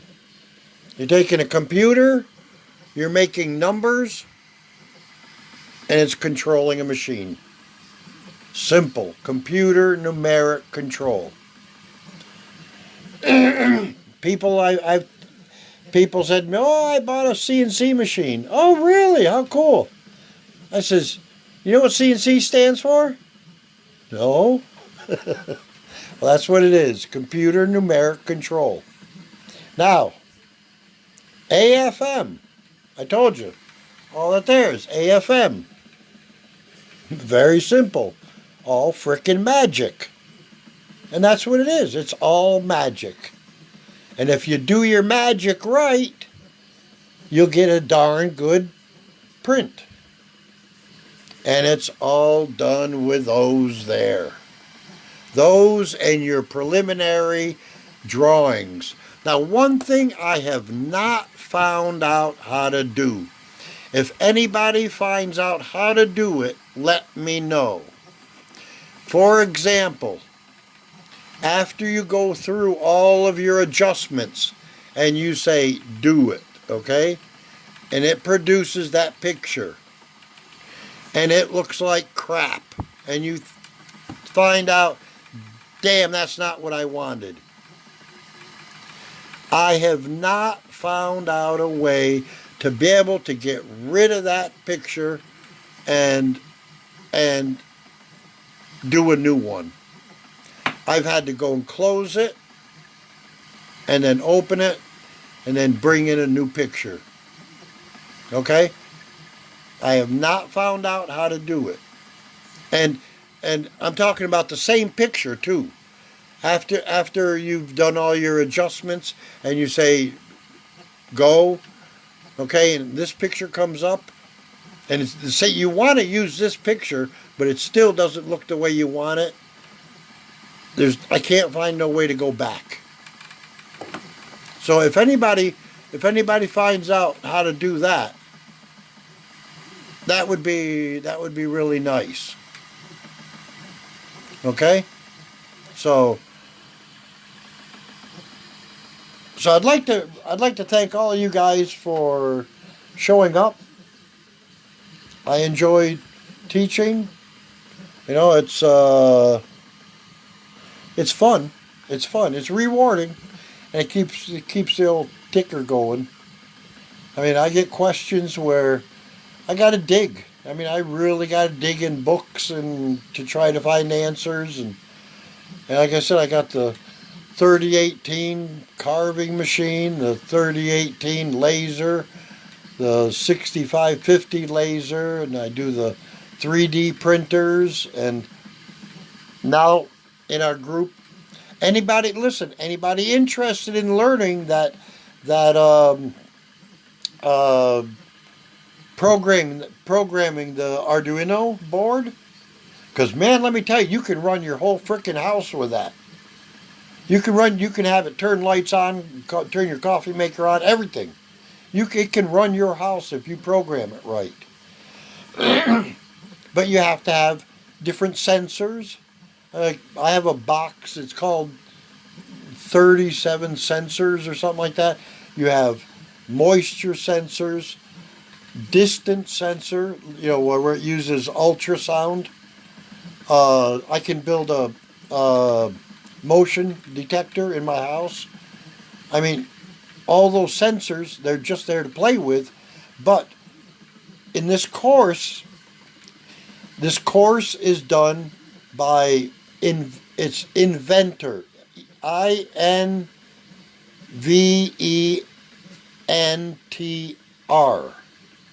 INVENTR, not ER or OR. It's without the O or ER, inventor.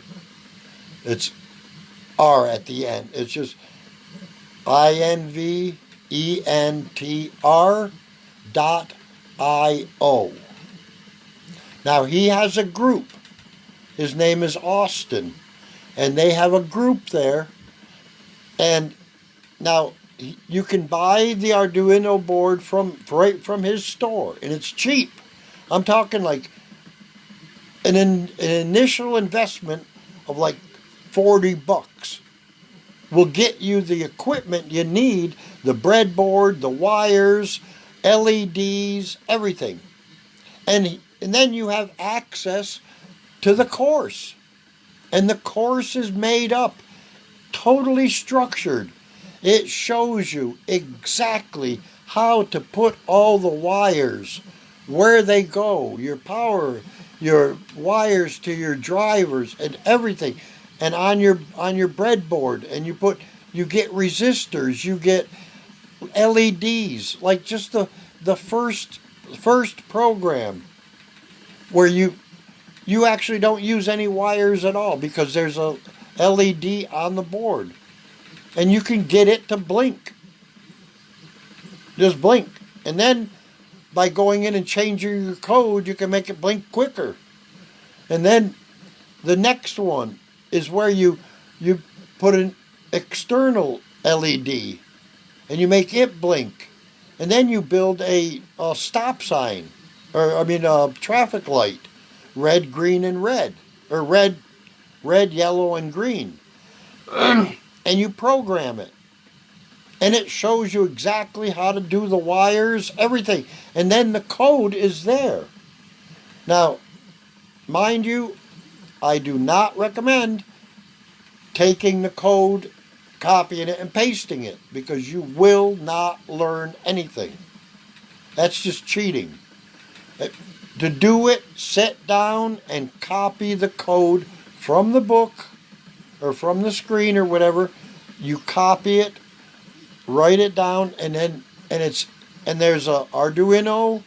It's an Arduino program that you download on your machine, and that's where you write in the whole program, and then you upload it to the Arduino board. And it will tell you if you did something wrong. It will stop and it will say, I can't upload this because you did something wrong, and it'll show you where it's wrong. And then you have to compare it with what you had and what was in the book or on the screen, and you have to redo it and everything. And now what I did was I printed out the course, the first, I think it was 10 projects or something. Very, very cool. And if you do it in sequence, it's a structured course for a certain reason. I mean, to learn to turn on an LED, that's the first one. And then you start building on and building on and building on to that. And then you get into the sensors. The moisture sensor. I mean, you can put a moisture sensor in a flower pot and have it automatically water it. You can have a moisture sensor in a flower pot. Okay? When it measures a moisture sensor of a certain level, you can have another pin, start up a little water pump from an aquarium or something and water your plants. It can be done. Very cool stuff. And it's very cheap to get going. And so if anybody's interested in this, I'll make a post about it. And I'll make a post what group it is. And like I said, Austin, the guy that owns that group, he's in this group here too. Because he's really interested in the CNC, the laser part. And because he has a lot of people that are programming their Arduino boards to build 3D printers. So that's why these two groups really kind of work hand in hand. So anybody that's interested in learning that, it's really fun, but it's a hell of a learning curve, let me tell you. You have to learn that coding. It's C++ is what it is. It's C++ coding. And you can make those boards do all kinds of things. So right now, with that board that I have, now I'm in the process of uploading GRBL settings to that board so that I can hook up stepper motors and tweak the board to run the stepper motors. And once I get all 3 stepper motors in, then I can start building a frame, and I can build a 3D printer or 3D or a laser machine, whatever. So anyways, we've been talking for 2 hours and 20 minutes, so I hope you guys got something out of this. And from what I've heard, these big machines you can run these big machines like the long mill that uses a Makita router for a motor, for a spindle, that you're supposedly be able to run a laser on it. Okay? And I can also post a picture that we found, a 15-watt laser for 90. I just ordered one and I paid $120. And somebody just ordered one and they got it for $98. Now, I'll get mine and I'll try mine and make sure mine works first. But like I said, it's all about where you buy things. And if you're not afraid of waiting 3 weeks or 4 weeks to save $100, and I just want to tell you one thing for you new people out here, the 3018 machines, any 3018 you see, they are all of them. They are built in the same factory in China.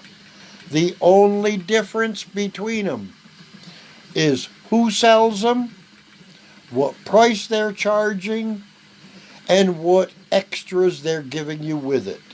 Now I have seen a 3018 that just comes with the engraving tools, the engraving bits, which are called bits.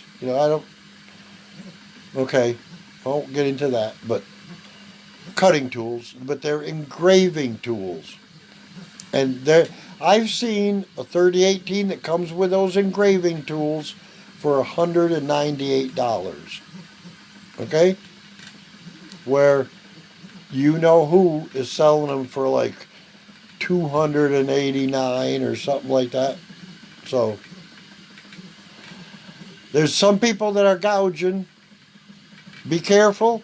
Search. Whatever you want to buy, search it first. And read reviews. Reviews are going to be your best friend with whatever you buy. You might see a very good price on something. Read reviews, and it might be crappy. Okay? So anyways, I'm going to let you guys go now. I did my Monday thing. I don't know what I'm going to do next weekend. I don't know. Maybe I'll find out something. I'll find something cool to talk about. Maybe we can talk about doing 3D printers and 3D printing. All that kind of stuff up there is all 3D printed. Give you guys a little bit of insight on 3D printing. That's usually the next step. Is you have a CNC machine with a spindle, a laser, and a 3D printer. Then you got your ducks in a row. Okay? All right, you guys. Have a good one and be safe out there. Wear your masks because I'm going to tell you, a lot of countries in the world like Norway, Denmark, Sweden, and that, the shit's eradicated basically there. But not in this country because people refuse to wear masks because they were told to do it. So they're not going to do it.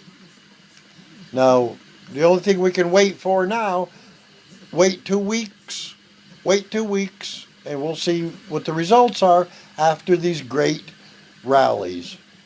Okay? I ain't going into that. I ain't going there. All right, you guys. Have a good one. Have a good evening. Thank you very much for being here. And I'll keep doing this on Monday. Talk to you guys next Monday. Bye.